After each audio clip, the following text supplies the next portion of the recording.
No gold is not in her. She's a diamond. Assalamualaikum warahmatullahi wabarakatuh.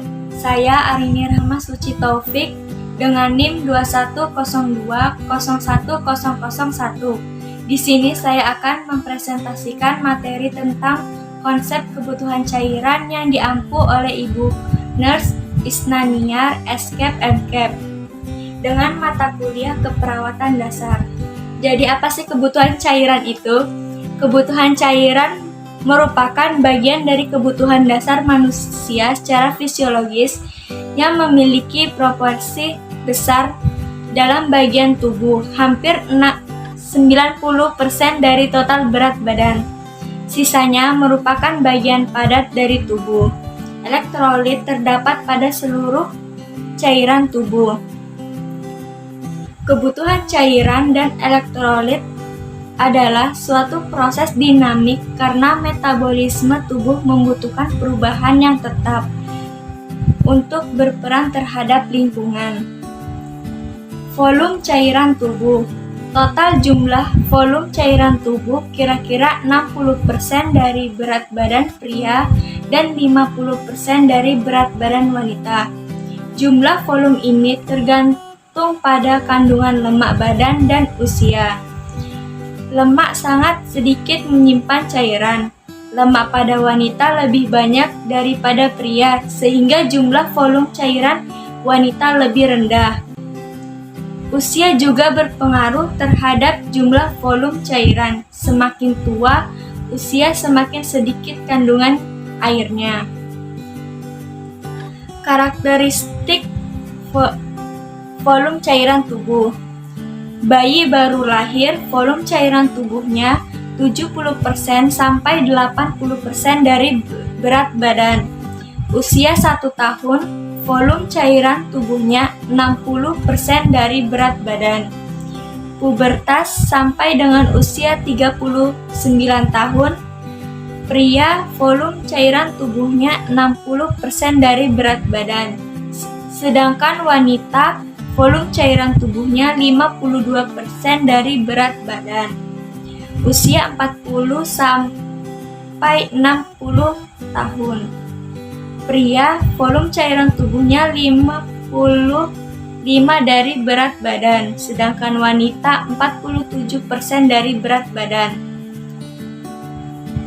Usia di atas 60 tahun. Pria volume cairan tubuhnya 52% dari berat badan, sedangkan wanita 46% dari berat badan. Distribusi cairan tubuh. Cairan tubuh totalnya 60%. Distribusi ini dibagi menjadi dua. Yang pertama, cairan intraseluler yang berisi 40% dari berat badan, dan yang kedua cairan ekstraseluler yaitu 20% dari berat badan. Cairan intraseluler adalah cairan yang terkandung di dalam sel, sedangkan cairan ekstraseluler adalah cairan yang terkandung di luar sel. Cairan ekstraseluler dibagi menjadi 3. Yang pertama, cairan interstisial. Volume cairan tubuhnya 10-15%. Yang kedua, cairan intravaskuler yaitu 5%. Dan yang ketiga, cairan transseluler. Volume cairan tubuhnya 1-3%. Komponen cairan tubuh. Cairan tubuh mengandung yang pertama oksigen yang berasal dari paru-paru, yang kedua nutrisi yang berasal dari saluran pencernaan, yang ketiga produk metabolisme seperti karbon dioksida, yang keempat ion-ion yang merupakan bagian dari senyawa atau molekul atau disebut juga elektrolit. Fungsi cairan tubuh. Yang pertama, mempertahankan panas tubuh dan pengatur temperatur tubuh. Yang kedua, transportasi nutrisi ke sel. Yang ketiga, transport hasil sisa metabolisme. Yang keempat, transport hormon. Yang kelima, membantu pencernaan. Yang keenam, mempermudah eliminasi. Yang ketujuh, sebagai pelarut untuk elektrolit dan non-elektrolit.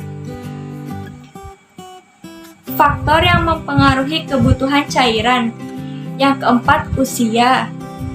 Variasi usia berkaitan dengan luas permukaan tubuh, metabolisme yang diperlukan, dan berat badan. Yang kedua, temperatur lingkungan. Panas yang berlebihan mengakibatkan berkeringat. Yang ketiga, diet. Pada saat tubuh kekurangan nutrisi, tubuh akan mencegah cadangan energi.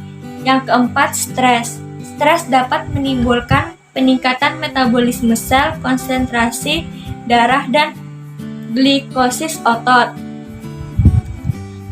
Mungkin hanya itu yang dapat saya presentasikan mengenai materi konsep kebutuhan cairan. Saya akhiri, wassalamualaikum warahmatullahi wabarakatuh.